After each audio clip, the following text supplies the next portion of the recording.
working, and I'm 2.5 minutes later than I thought I would be. That's a win, I think, all the way around, don't you think? So, great. Well, thank you for those of you who wanted to stay and hear about the trip that Jennifer and I took.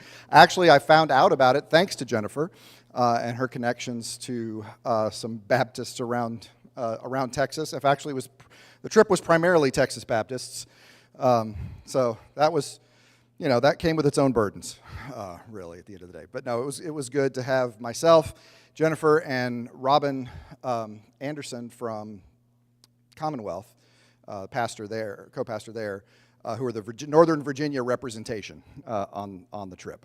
So, any other words of introduction we should say? I'm trying to catch my breath and trying to figure out if I need to say anything else. No? Okay. I know, I'm completely lost with no Meg. I know. I was just wandering around my office earlier. I luckily found my way up here. Okay. We talked about the best way to organize the trip and to talk about it because there was so much. And we finally decided at the end of the day chronological would work. But that the chronological presentation brought with it some of the stories of justice, frankly, that we encountered as we went, because we weren't planning on doing any touring, any touristy stuff. It was mainly going to be focused on peacemaking stuff. And we ended up having to do some touristy stuff. Because, what's that? We did. We were forced to. Yes, this is the way this goes. We'll talk about that in just a second. On the first day, September 24th, the border between Israel and Jordan was closed. There are two main bridges used to cross, one in the south, which would have put us right near where we were planning on going, and one in the north, which is closer to Nazareth. And both bridges were closed. And so, as a result, we were stuck in Jordan for a day. And so, in an attempt to not make that a complete waste of time, that's when we did some of the touristy things. One of them, though, I wanted to show this picture because it's a touristy thing that just on some level shows how ridiculous sort of what we face is. This is the baptismal site of Jesus. It is shared by Israel and Palestine, Israel and Jordan, and you can see the Israeli flag here. This is the Israeli side. We were in Jordan on this side. So I do have to say that if floaties are establishing our international borders, on some levels, you kind of get a sense of how silly this whole process is. Swim back before you create an international incident. Come back. But you can see soldiers on each side of this. Now, this site itself has some justice concerns in it because about 15 years ago, Israel dammed the Jordan River as it came out of the Sea of Galilee to control the water flow further south. Jordan obviously, its primary water use was from the Jordan, and so they were controlling the water that comes down. So it's mainly just a trickle down through most of the valley, but they are providing more water here down south for the baptismal site because it's tourism, right? And so you got to have people coming down here, and you can come and get baptized in the Jordan. But even the water that exists here is a justice issue. But day 2. The northern bridge opened. The southern bridge was not. So we had to drive 3 hours north to cross at the northern site. Got across by early afternoon, where we had a chance to meet with Boutros Mansour. This was not our original plan, but basically the whole trip was pivoting because we lost a day on the front end, we lost a day on the back end, and we wanted to do everything we wanted to do. So we squeezed the trip into the days that were remaining. And pivoted as we could.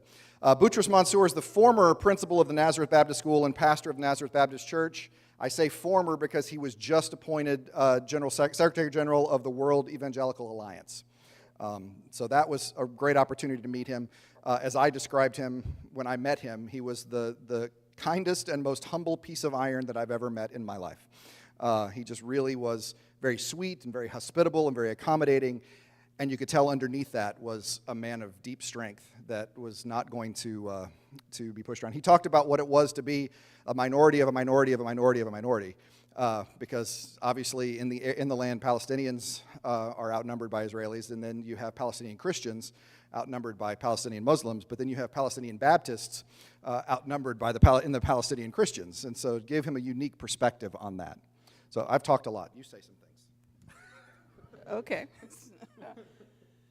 So this is our first group photo that we took, so in front of the school. And I just like that the sign is Arabic, English, and Hebrew. So if you're ever wondering what Baptist looks like in those three languages, you've got it on that one sign. So. Also, you might want to talk about our collars. Yes, because this is a Christian peacekeeping mission. I guess we should say we went with Sabeel. And so they asked us, everyone who was ordained, and that was everyone on our trip, if we would wear collars as much as possible. One, they thought it might help keep tensions low if we did end up in some kind of intense situation. But also it gave a signal to the minority Christians that were walking around to see that American Christians had come over to take care of them, and that's what the collar would signify. So most of us in that picture do not wear a collar on a regular basis, so it was a new experience. Most of us had to go buy collars for this trip because we needed to wear them on multiple days. I got on the bus in my collar and looked at Jennifer and I said, you know, John Adams is rolling over in his grave right now. so. It's a true story. I should mention the crossing itself wasn't without incident. There were 13 of us, and 12 of us got through with no problem. I was one of the first. I went through. It wasn't an issue. Got to the other side. However, one of our group, who was an associate pastor at University Baptist Church in Austin, Toph, was selected for more intense questioning, and that's all we got. He had no markers. He hadn't done anything. There were no social media posts. There was no real justification for it, but it was probably 2 hours that we lost crossing because he had been pulled out of line for the more intense questioning back in a private room in the back. It was just a matter of, and we'd hope the collars would prevent that, but they. And it did for 12 of us, that's true. But I think we found someone who was having a bad day, and so that's what we get.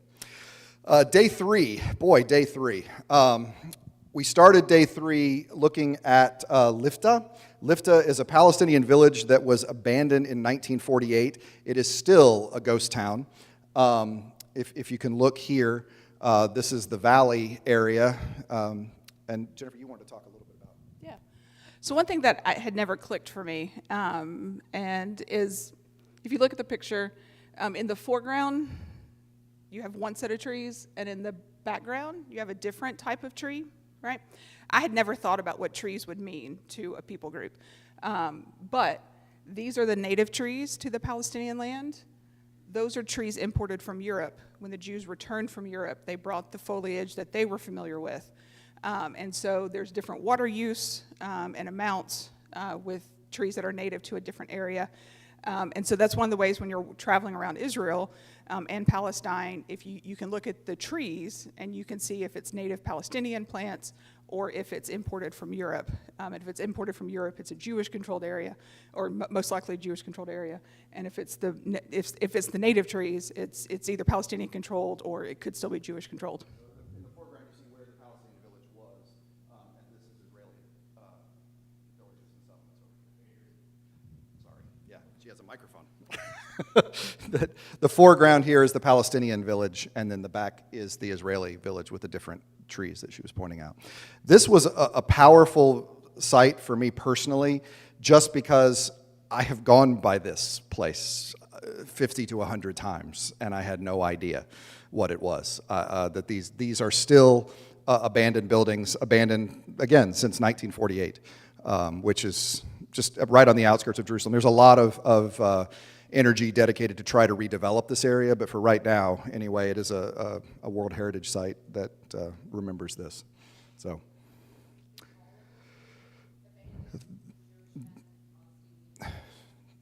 no, the site over on that's a current Jewish village. People live there. Yeah, this is just formerly Palestinian. It is not. Yeah. Nazareth is the largest Palestinian Christian city still inside of Israel. So that we get there. Also on day 3, we went to the Shuafat refugee camp, which is located in East Jerusalem. And it has been a refugee camp since 1968. But it's going to surprise you when I click the next slide, well, 2 slides. This is on the way to the refugee camp. Of course, you have the barbed wire and protection there. But this is standing on the corner in the refugee camp. Tents gave way to trailers, gave way to mud brick build, gave way to larger buildings. And so these are all individuals under the jurisdiction and control of the UN technically, but still much of what they have is controlled by Israelis. None of these buildings that they built are sanctioned by Israel.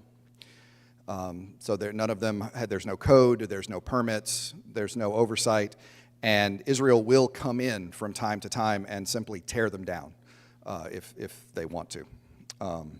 It's something they deal with. Yeah. Yeah, there's fences. The left side is East Jerusalem, Jewish-controlled area. The right side of the fence is the road, I guess. Yeah.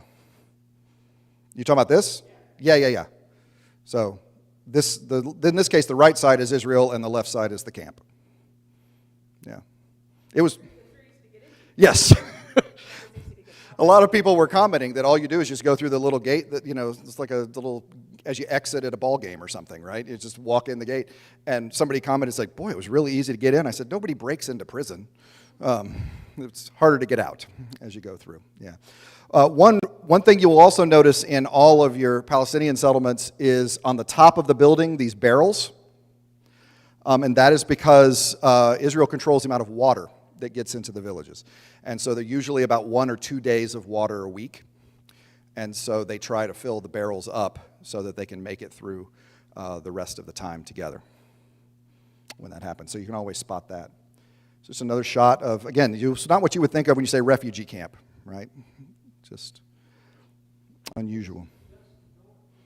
This is in East Jerusalem. It is technically in Jerusalem. Yes. Mm-hmm. And Jennifer wanted to talk about this. Yeah. So you see this building behind, that is the girls' school that the UN is supposed to control.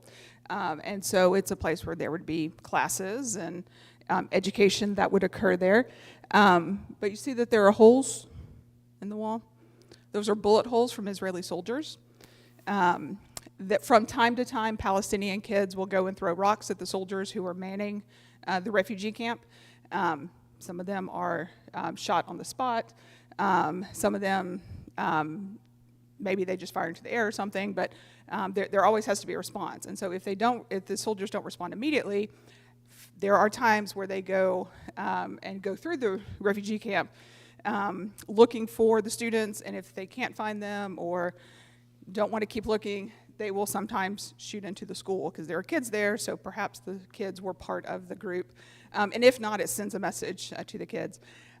We were told that they tended to shoot at the school on test days. So imagine trying to take a test and then your teacher's pulling you out of your desk to get on the ground because there are shots coming into the building.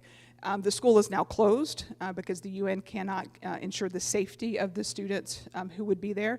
And so there's very little formal schooling for the kids who live in the refugee camp. And I will say, Omar lived in a refugee camp, not that one. So our Sabeel guide lived in a similar context and environment to the one that we were visiting.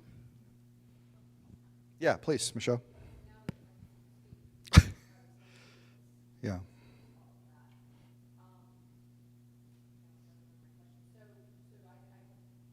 Mm-hmm.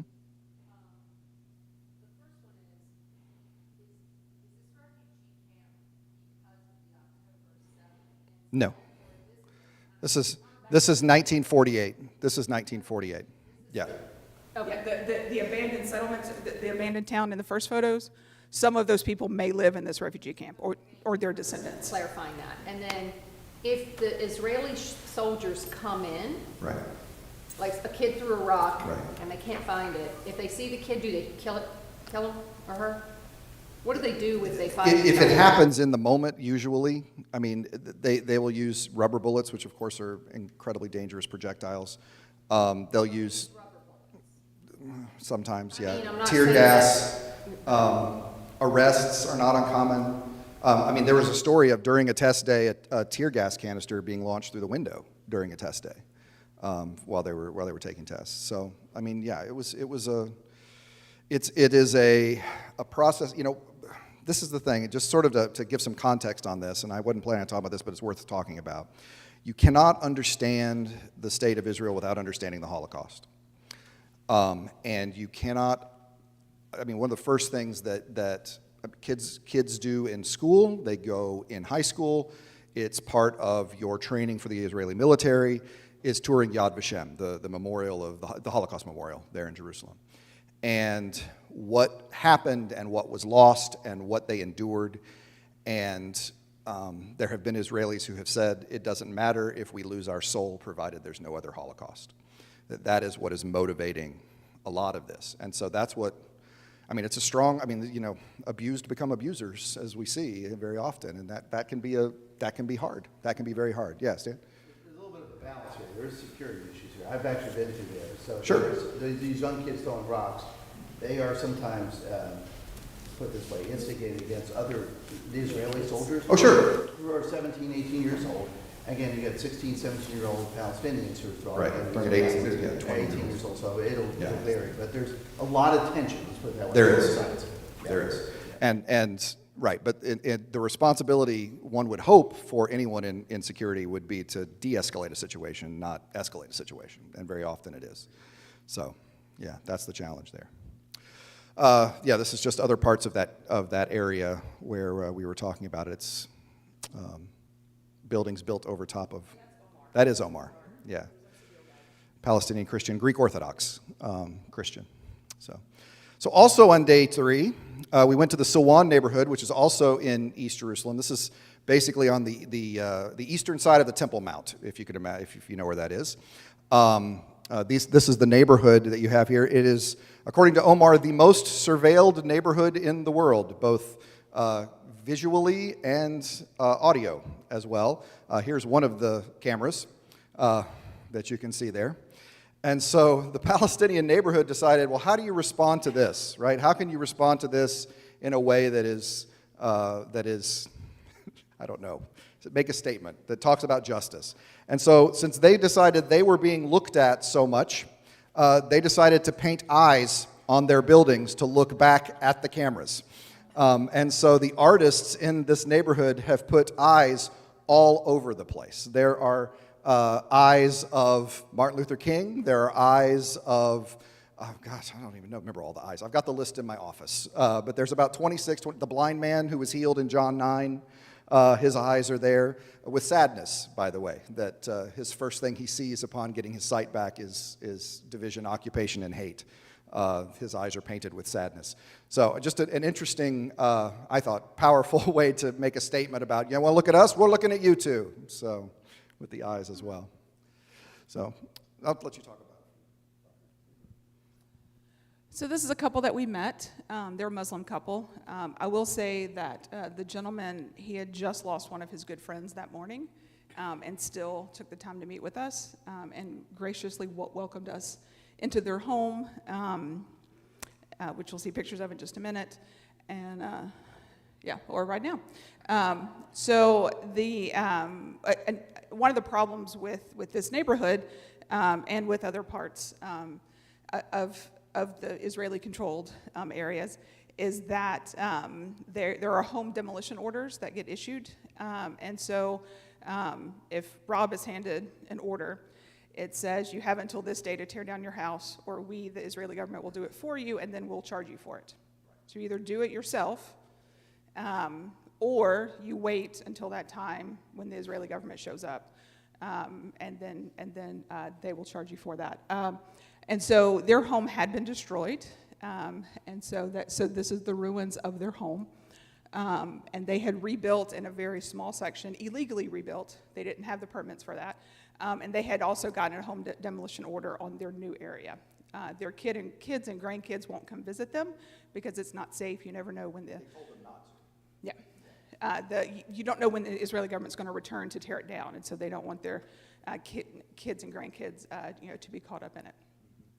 And this happened February 14th of 2024, and Fakhry said to the Israeli soldiers that came to tear down his home, the Secretary of State of the U.S. had been in this home and assured him there would be no problems, and he had.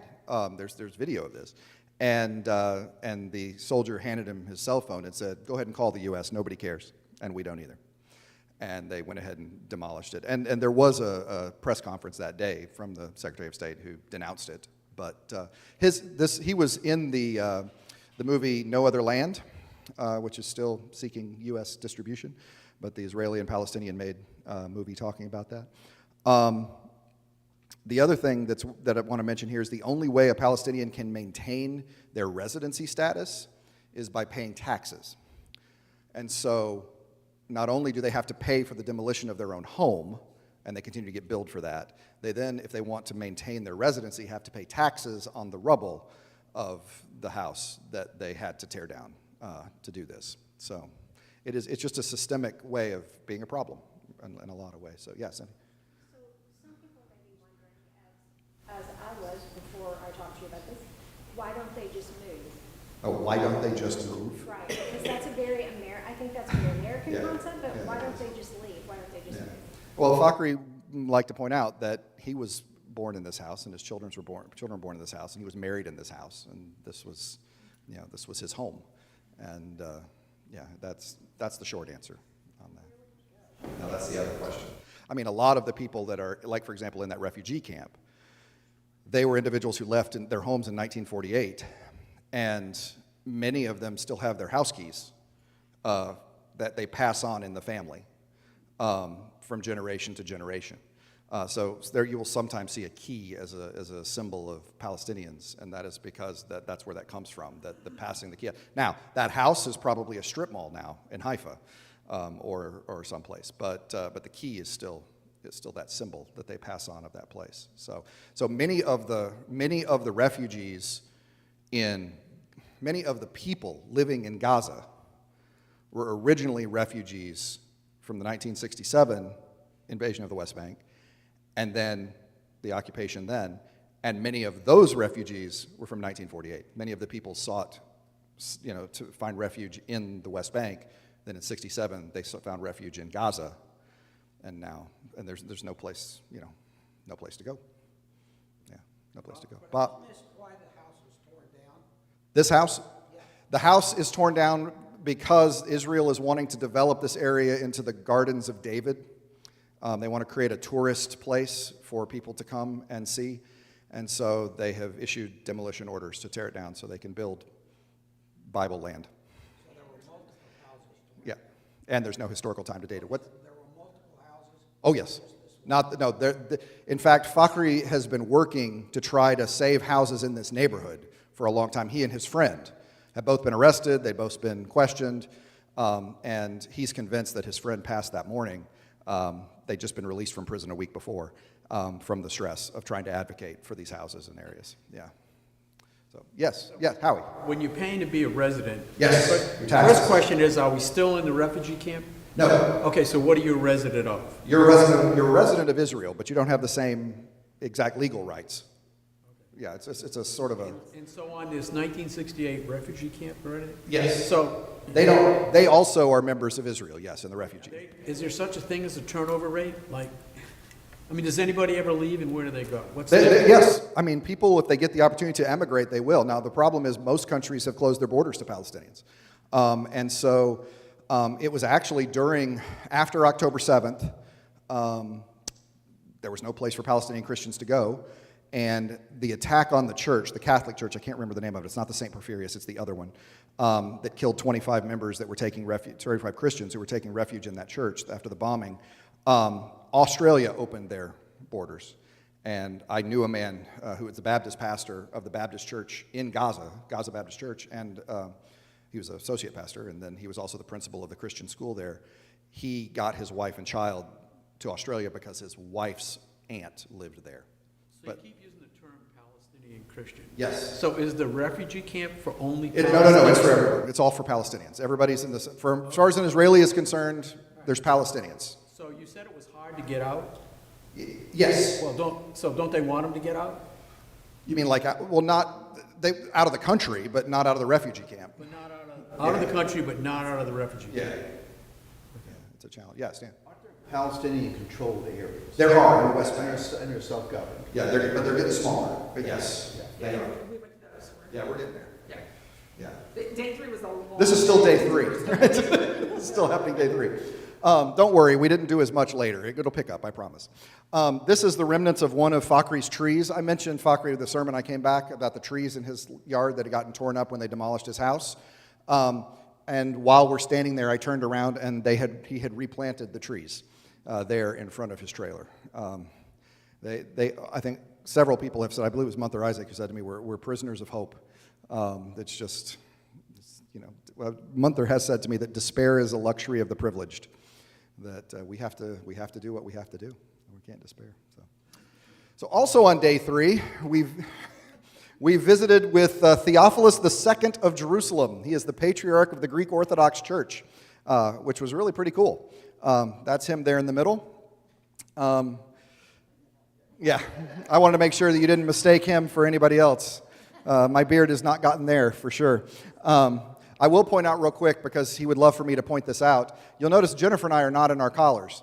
But Charlie Johnson is, this Texas Baptist, because he decided that he kind of liked folks calling him father. And so he wore it pretty regular now. So he may go all the time. My favorite part of this photo is when I sent this to Jennifer, she goes, oh yeah, we did see him. It was a big day. It was a long day. We also saw the Ecumenical Accompaniment Program in Palestine and Israel, which is from the World Council of Churches. It's an international ecumenical group that provides volunteers that will monitor interactions between Israelis and Palestinians and document them. That's really all they're there to do, is to just be aware of them.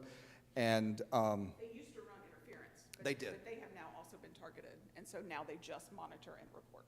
yeah, they used to run interference, but now they have since been targeted by Israelis, and so now they, in fact, some of them have withdrawn from that. Yeah, Laura. Ecumenical means any Christians, everybody. Big capital C Christian, Orthodox, Presbyterian, yeah, whatever. I forgot to get pictures of them. Sorry. So do they have a special uniform that They says? did. Yeah, they had a That's what I vest. Vest, with the reflective vest, and, Yeah. And they come for 3 months at a time, because the Israeli tourist visa, when you get it, is 3 months long, so this group cycles in every 3 months. And so we met. It was a lawyer who got a sabbatical leave from his secular law firm in London. That was one I had dinner with. I forget who the other 4 were, but... I was like, oh my gosh, I didn't get there. Yeah. So they all come from a different background, but they're a member of a church denomination that's a part of the World Council of Churches, and this is something they have volunteered and signed up for, to come over and do. And many of them come back, every couple of years. And one of our group had done that themselves when they were getting out of college, I guess, in the 80s, which was kind of neat for her to have that sort of alumni kind of meeting there. I put this one in because it had been a long time since I had been to Jerusalem. 2008 was the last time I had been to Jerusalem. And this wasn't there when I was there, this mall right there that walks right up to the Temple Mount. And so I was talking to Omar, and I said, this is new, isn't it? And he goes, oh yeah, it's been here 7 or 8 years ago. I said, but wasn't there, and he goes, yeah, there was a Muslim cemetery here. And so they've taken out the Muslim cemetery. He said they took out the Muslim cemetery, they built a mall, and added a museum of tolerance. That's a true story. At the end of this mall, I will say that again. They removed the Muslim cemetery, they built this mall, and added a museum of tolerance. So, yes. So, although I was telling Cindy this story, that Samuel, who was the driver, said that there's a coffee place right here it's right there. I can't remember the name of the coffee place. And he said, oh, it's really good coffee. And I was telling Cindy the story. I said, so they built this museum of tolerance, but apparently it's really good coffee at the mall. And Cindy said, I don't want any haunted coffee. So, it's worth knowing. So that was day 3. Before we're off days 3? Okay. Before you move on, just going back to Yes. the gentleman and his wife who's. Yeah, Fakri, yeah. So the U.S. had given some kind of, the Secretary of Assurances, State had yes. given some kind of assurances, That nothing would happen to his home. and so they're just. And then it did. But, Yes. okay. Yes, that is the And fact. has that happened, they just like, we'll go over there and they give us assurances? And It's they it's a just punitive, I mean, give yeah. us the I hand, mean, yes. and then we give There them. there aren't a lot of Okay. consequences. That's Yes. What year was the insurance given? 2024? 2024. Yeah. It was Previous fine. administration. It was a previous administration. It was. Well, Yeah. okay. So. Yep. Okay. I want to talk about Badur Hassan. Maybe you should talk about Badur. She's a lawyer. So Badur was amazing, just period, full stop. She is blind, so if you're wondering about the picture, she's brilliant. And her job, she works for Amnesty International, and her job was to call people in Gaza and document their stories so that we can record them for the future.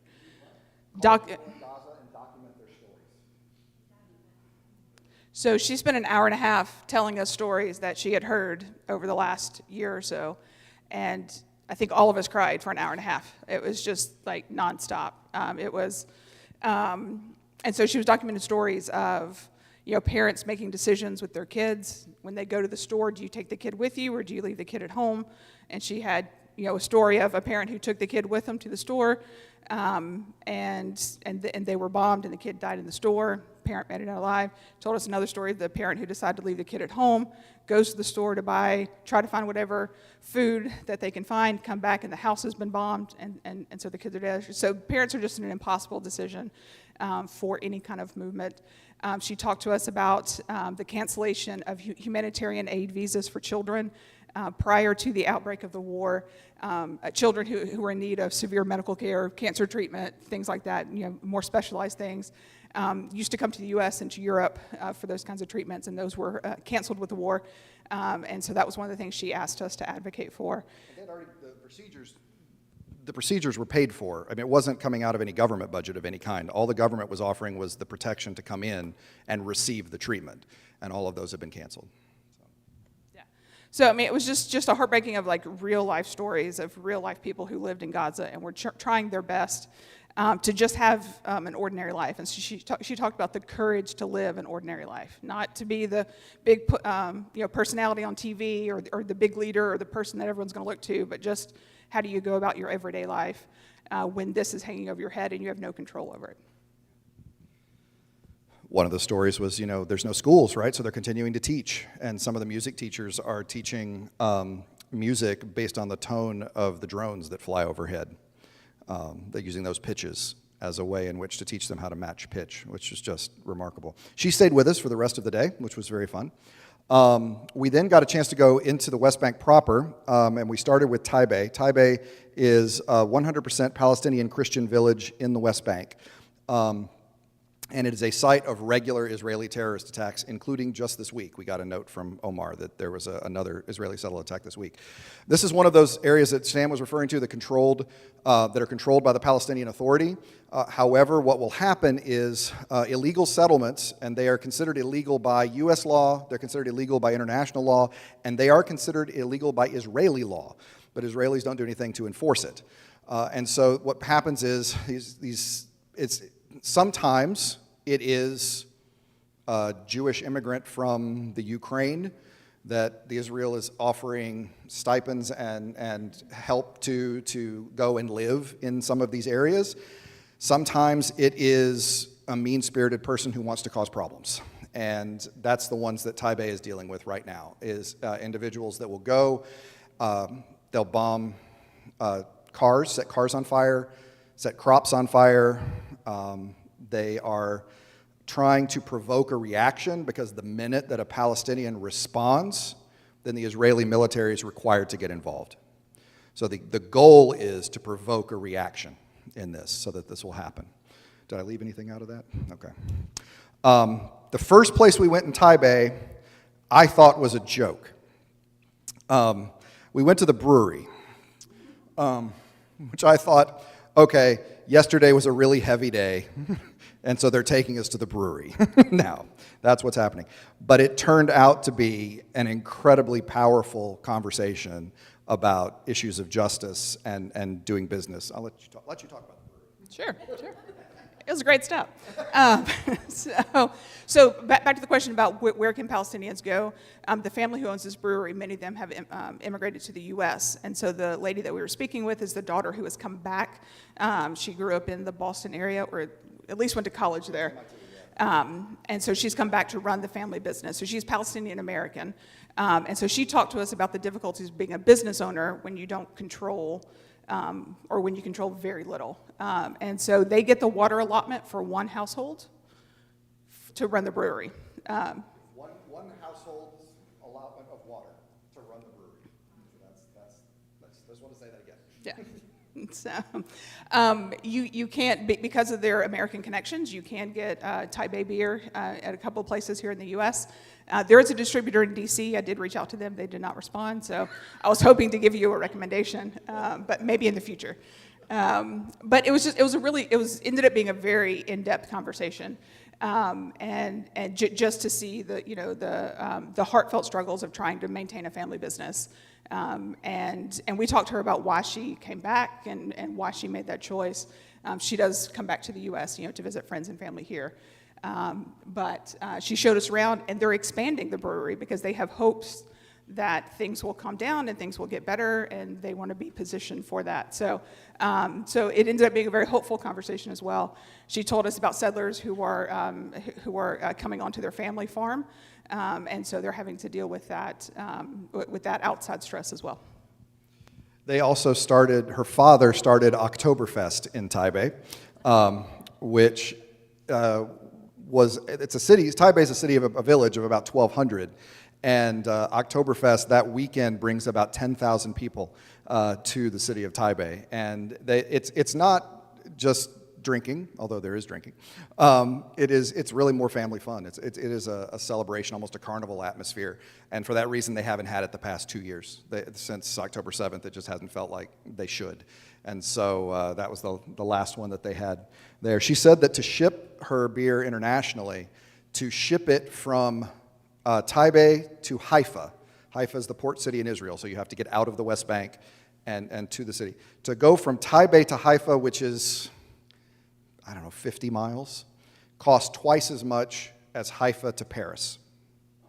So, yeah. And they have distributions in D.C., Boston, California, Florida, and then, of course, Paris, the Netherlands, other places. So that was a really interesting conversation. We met with Father Bashar Fawadla. He was the parish priest of the Catholic Church in Taipei. They have been dealing with the realities of settler attacks, so many that Ambassador Huckabee came to the church this summer, I believe, after the worst of the settler attacks were happening, and meant a great deal to them that happened.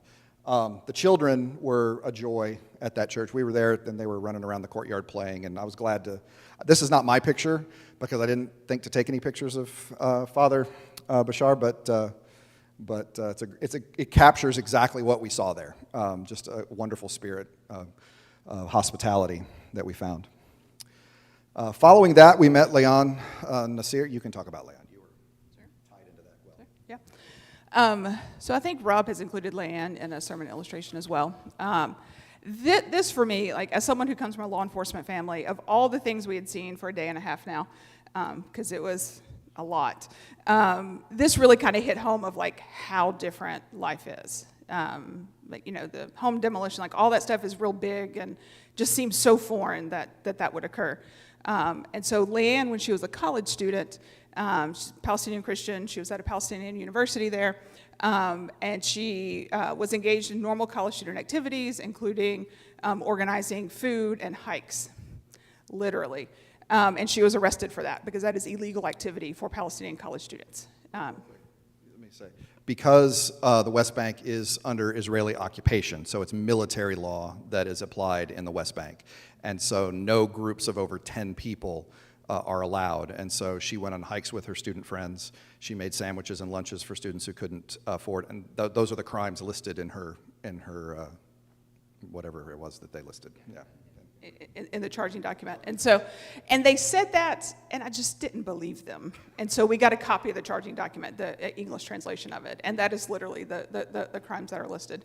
Not that she was aiding terrorists or the PLO, but they consider any student group activity connected to the PLO, whether it is or not.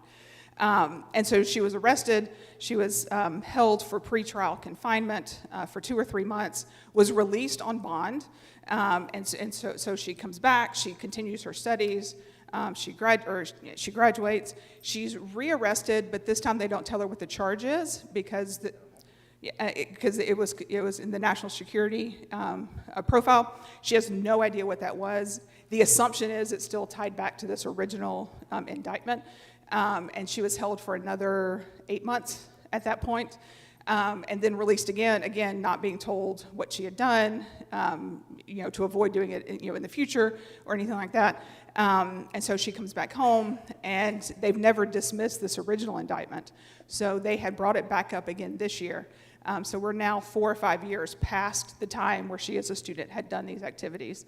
And the military court had called up her case, convicted her, and so she had been given a notice that she needed to report to prison a few days after we were visiting with her. November, but it was right after we left. Yeah, and so we were having tea and cakes in her home with her parents and a cousin and some other family members, and yeah, so that just really hit me, these college student activities that she did that were fairly benign, things I did as a college student, things I'm sure a lot of y'all did as a college student, that those were just illegal activities. And so now she is having to continually be brought into jail for these activities. And so that was when she also asked that we lift up her case. And so there's been a lot of very public support for Leanne from the world Christian community. And one of the sad things is there's 100 Muslim students who have the same story as Leanne, but they don't have the same worldwide recognition. So I do want to note that as well. But she had a beautiful spirit. She did not want to go back to jail. Jail worked. She was scared. She didn't want to be back in that environment. I mentioned she had graduated, and so she was working for. Drawing a blank now. Might be YMCA. So she's working at the Palestinian chapter of the YMCA, trying to help her neighbors and be a better person. But she keeps getting dragged back because of these student activities. So day 5, we went to church. We had 2 groups. One went to the Ramallah Christian Outreach Church, and actually one of our group preached there. He has had a long-standing relationship with that church. Jennifer and I went to the Evangelical Lutheran Church of Hope with Munther Isaac. You might know Munther. He leads Christ at the Checkpoint Conference. He also wrote the book Christ in the Rubble from a sermon that he preached a few years ago. He used to be the parish priest of the Christmas Lutheran Church in Bethlehem. And they've moved him up to Ramallah, so he's there in the center. And it was a wonderful worship service, wonderful hospitality. It was good to meet him.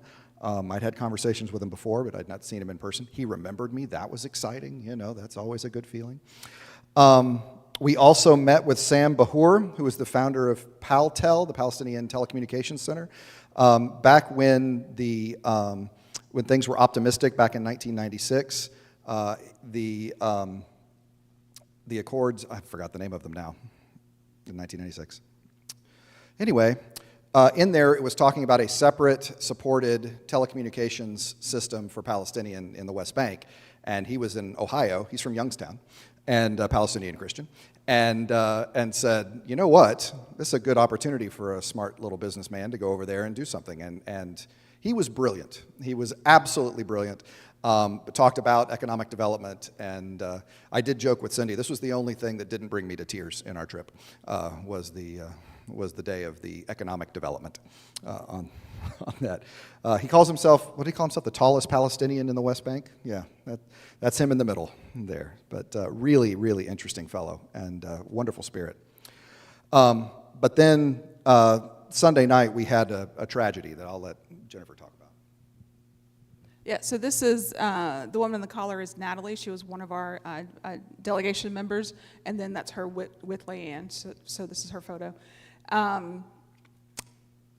Natalie was pregnant when she came on the trip. She is no longer pregnant. So she miscarried that evening, and it was very emotional for all of us on the trip. Natalie and I overlapped at Baylor. And so I've known her for many years. She is brave, she is strong, and but yeah, she had to get very intimate medical care in a foreign country where you don't speak the language. Charlie Johnson was our group leader and has known Natalie for many, many years, goes back with the family. And so he was by her side at the hospital. But again, he doesn't speak Arabic either, and Charlie is a force of nature if anyone has met him. And so, so he was doing the best he could to help Natalie. And so she preached about it a couple weeks ago at her church. I have shared her sermon on my Facebook page, so if you want to hear the full story in her words, she bravely tells the story for her congregation. But it was a very unexpected moment that we had as a group, and we're all still processing with it. But it was also a beautiful story of God's grace. So the Sabile folks rallied around Natalie. One of our guides hadn't intended on staying with us that night, and then at the last minute decided to stay. And so that meant he was free to stay with her at the hospital. So he came up, he helped translate the forms for her, showed her where to sign, or helped arrange transportation, helped make all those decisions. Sabile also sent up a woman from their Jerusalem office to come and meet with her, so she would have a woman by her side. Deal with woman problems. That was what we were told. I was trying to be nice, but yeah. So that they were very gracious in walking with her. And one of the things she had not thought about, if she had miscarried here in the U.S., she wasn't far enough along where she would have been required to bury the unborn child. She could have. It would have been a decision that she and her husband would have made. But in Palestine, she was far enough along that she was required to bury her unborn child. And so here we are in a foreign country. None of us on the trip spoke Arabic. And so the Sabile folks helped her and asked her what she wanted. And she asked if Munther Isaac would come to her, the pastor that we had just been in his worship service that morning. And so he worked with the mayor to get her a burial spot in the Christian part of the cemetery, because it's Muslim and Christian. And because she wanted someone who was going to live there to know where her baby was. And so it was very important to her to have a home connection. And so Munther not only did all of those arrangements, again, for someone he had just met very briefly,